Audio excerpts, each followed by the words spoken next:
My life is the definition of boring. Truth be told, this was never where I wanted my life to end up. When I was a kid, I remember looking up at the starry night sky and dreaming of becoming an astronaut. Even as a child, I wanted to go to outer space and achieve greatness.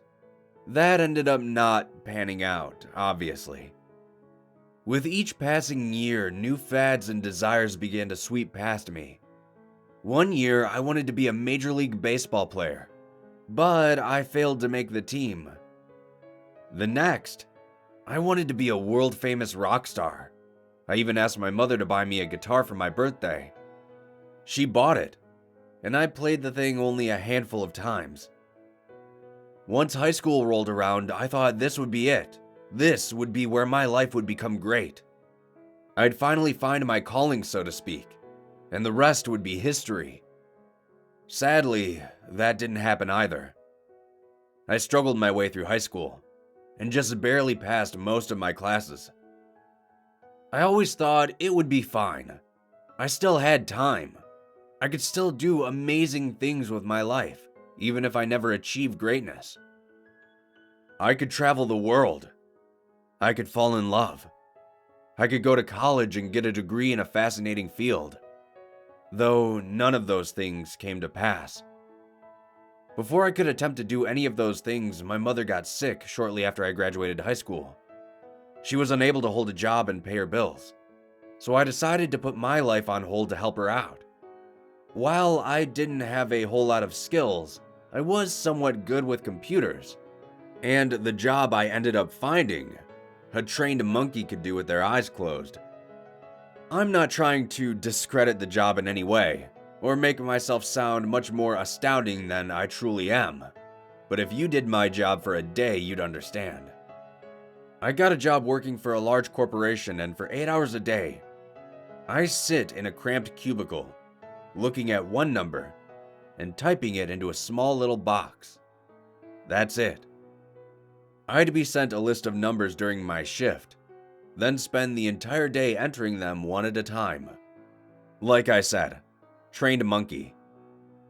Yes, the job was tedious and boring, but work was work. Not to mention the pay wasn't too bad either. It ended up being enough to help me cover the bills while my mom recovered. Now, I should say that I don't blame my mother in the slightest for affecting my life in that way. She has done nothing but support me in whatever I wanted to do, and I just thought this was my opportunity to repay her. So I did. Eventually she got better and started working again.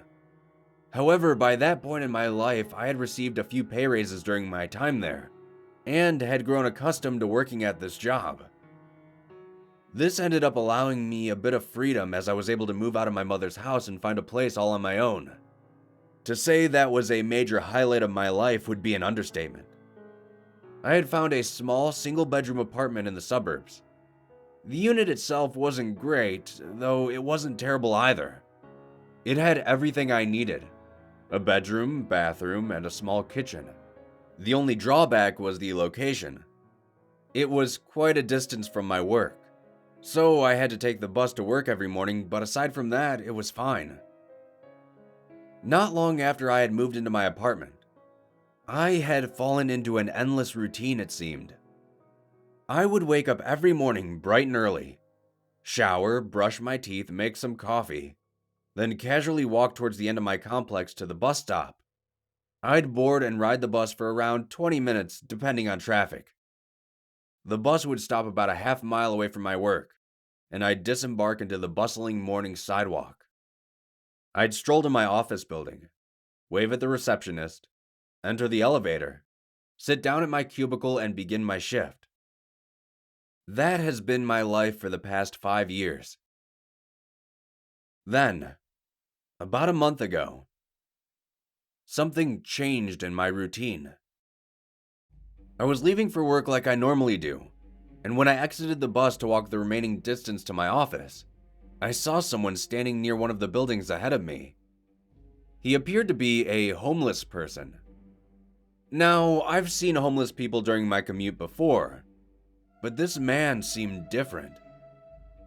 As I walked closer to him, he seemed to be talking to himself. Or if he was talking to other people, nobody seemed to pay him any mind. He was gesturing towards people as they passed by him, and he'd say a few words then turn to the next person. I quickly found myself growing ever closer to this odd man, and when I was within 10 feet of him, he ceased his gesturing. His head slowly turned in my direction. The way he moved to look at me didn't seem right, like he was in slow motion almost. His eyes locked with mine, and I could tell right off the bat that this man was blind. His white, glassy eyes locked with mine as I approached. I averted my gaze and quickly shuffled by him, though as I did, I could still feel his eyes burning holes into the side of my head. After passing by and getting a few feet away, I glanced back at him, and he was once again gesturing and talking at people. During my entire shift, I thought about that strange man, and how when I walked by him, it seemed like he and I were the only two people on the planet. After work, I worried that I would run into him once again on my way home, but as I walked to the bus stop, he was nowhere to be found. Until the next day when I was making my commute, I saw him once again, just the same as before. As I grew closer to him, he halted his over-exaggerated gesturing to stare at me. Each time this happened, I'd feel uneasiness build within me until I passed by.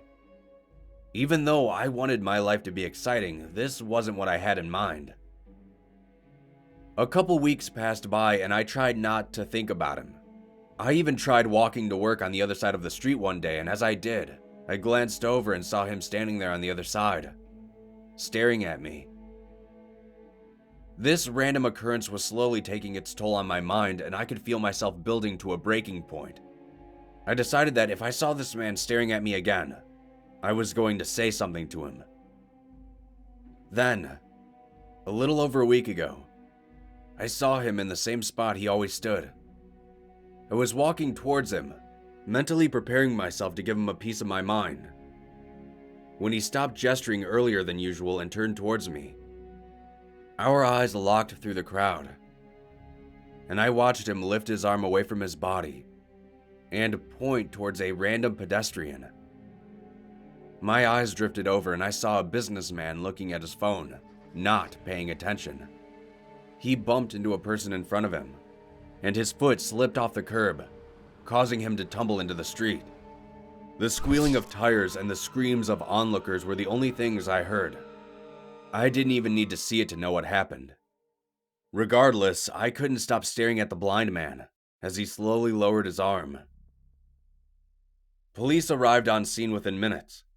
I regained my composure and quickly rushed past the blind man so I could get to work. I spent a half hour in the office bathroom just trying to stop my hands from shaking.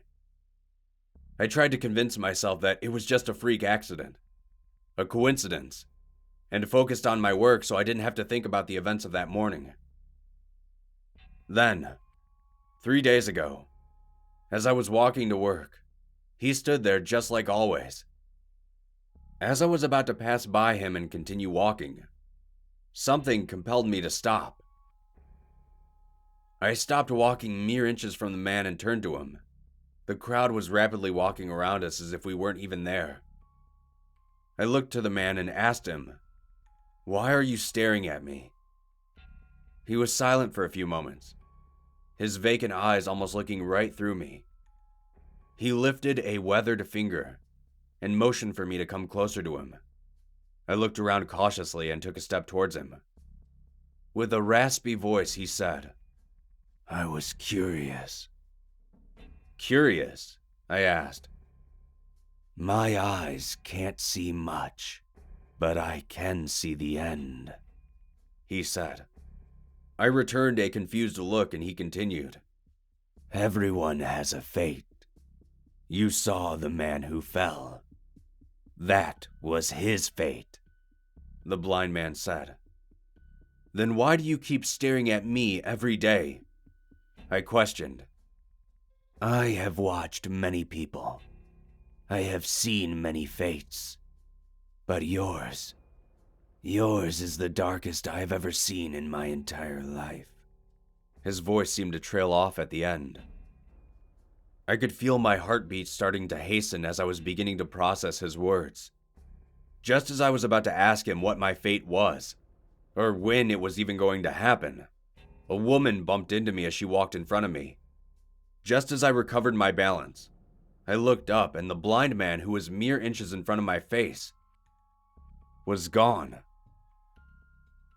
I've been sitting at home for the past 3 days, too scared to even leave my bedroom. I have no idea if what the man said to me was the truth or not, but I can't help but believe him. There's so much I wish I would have done more with my life. I wish I would have chased my dreams, any of them, from the very start. Now I doubt any of them will come true. It might already be too late for me. I have no way of knowing. But you all still have your lives ahead of you. So go out there and follow your dreams. Live your lives. Before it's too late. Before you end up just like me.